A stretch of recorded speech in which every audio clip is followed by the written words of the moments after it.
There are reports that the world's biggest battery company, CATL, has been working on a super secret battery called a condensed matter battery. Now, no one knows what it is. However, I think I might have just figured it out. Hello, my friend.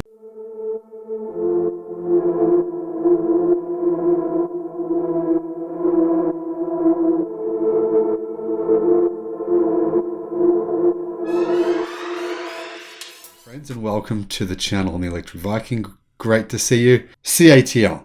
I've made many videos about that battery company, biggest battery company in the world. Robin Zeng, their CEO, and one of the richest men in China and Hong Kong, who owns a large percentage of the company, with a net worth of over 50 billion US dollars, has just revealed that CATL are working on condensed matter batteries. Now, no one seems to have any idea what they are, but we do know one thing, and that is that the company is actually currently working on solid state and semi-solid state batteries. Now, when Zeng said they were working on this new type of battery, he didn't disclose whether or not that was actually a solid state battery or a semi-solid state battery. So everyone's thinking it's an entirely different product. But I think they could be wrong. Now, I'll get to why that is in a second. Now, first of all, what do we know about Robin Zeng? Well, Zeng is the founder and the chairman of CATL. He holds a PhD in physics from the Institute of Physics and the Chinese Academy of Sciences. And in 1999, Zeng founded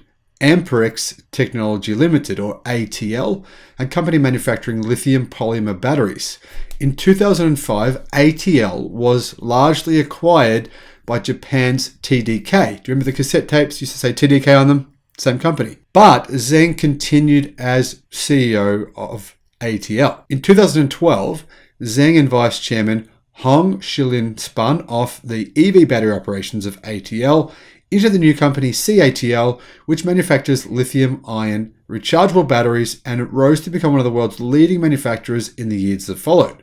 In 2017, the company went public on the Shenzhen Stock Exchange.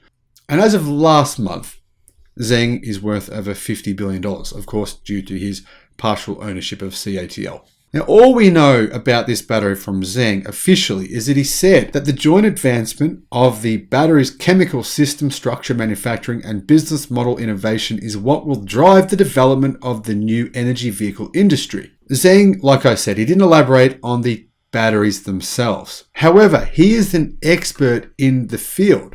Between 2002 and 2006, Zeng studied condensed matter physics at the Institute of Physics of the Chinese Academy of Sciences, and he received his PhD while working at CATL. Now, we already know that a couple of days ago, CATL revealed what I believe are the most important battery innovation in the history of the planet. And I don't say that lightly. I'm very genuine, very sincere about that. The energy density that CATL have achieved in their cell-to-pack battery packs in both lithium-ion versions and lithium ternary versions means that I believe solid-state batteries are basically dead in the water for everyone except maybe companies like CATL, who can mass manufacture products with very, very low margin and sell billions of dollars of them because they're the biggest company in the world. However, if you want to check out my thoughts on those batteries and why they are revolutionary and why they absolutely will change the world, well, for one, they enable a 1,000 kilometer range in just pretty much any vehicle. The energy density is that high. Plus, they're actually affordable. The future is here. It's absolutely unbelievable. You got to check out the video. I'll put a link in the description below. Now, CATL say that these new packs have a volume utilization of 72%, making them the highest integrated batteries in the world today. However, that's a different project to this condensed matter battery.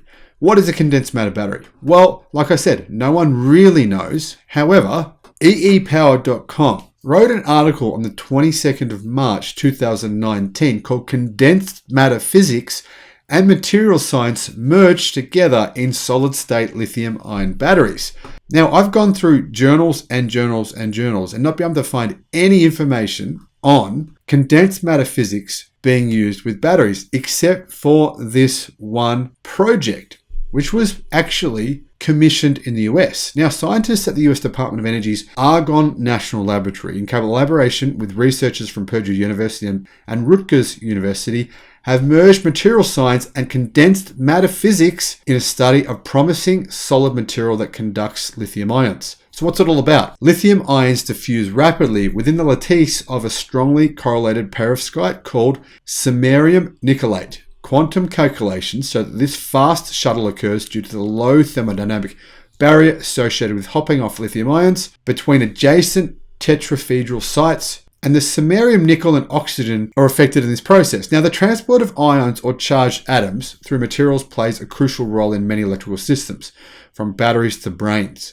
Currently, the leading ion-conducting materials are liquid and organic, but the development of solid or inorganic ion conductors could have broad applications in energy conversion, bioengineering, and information processing. In this study, samarium nickelate, a material that is also a solid, was shown to quickly transport lithium ions under certain conditions.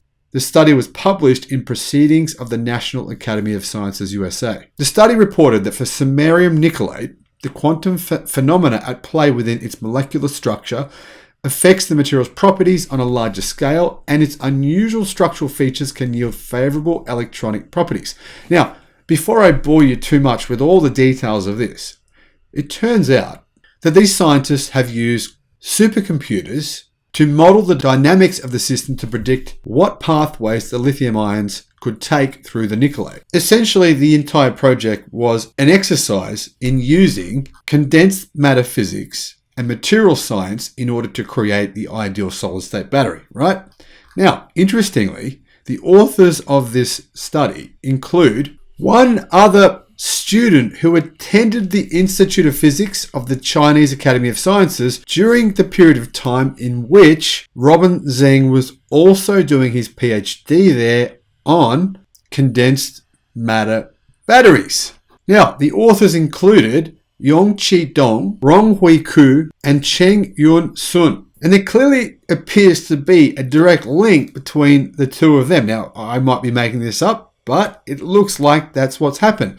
So it appears as though this study, which happened in the United States, is a follow-on on the work that happened earlier at the Institute of Physics of the Chinese Academy of Sciences. So the logical conclusion here, putting two and two together, is that CATL's condensed matter batteries are actually the solid-state batteries they're working on right now. Now, Robin Zeng's obviously used some of the information and learnings that he went through to get his PhD when he worked on condensed matter batteries back in 2012 and taken that information with him to CATL in order to improve or work on or fundamentally change the way they create their solid-state batteries. Now, as you know, personally, I don't actually think solid-state batteries are necessary anymore. I think they're only ever going to be a niche product. But even 5% of the market would still be billions of dollars. And obviously CATL has billions of dollars at their disposal to be able to invest in the best research technologies, the best research scientists, and then into bringing these products to production at a fast rate and at a rate that is actually sustainable and affordable for them to be able to mass produce them.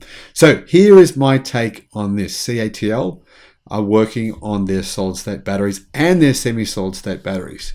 Their new battery, condensed matter battery, is actually their solid-state battery, and I actually think they're going to bring that to market pretty soon. My guess from what I'm hearing from CATL is probably approximately 1.5 to 2 years. Now let me know if you agree or disagree with what I'm saying here. Are you a battery tech scientist, or are you a battery chemist who knows more about this than I do? Maybe you are. Let me know in the comment section below, and have a great day. Bye-bye.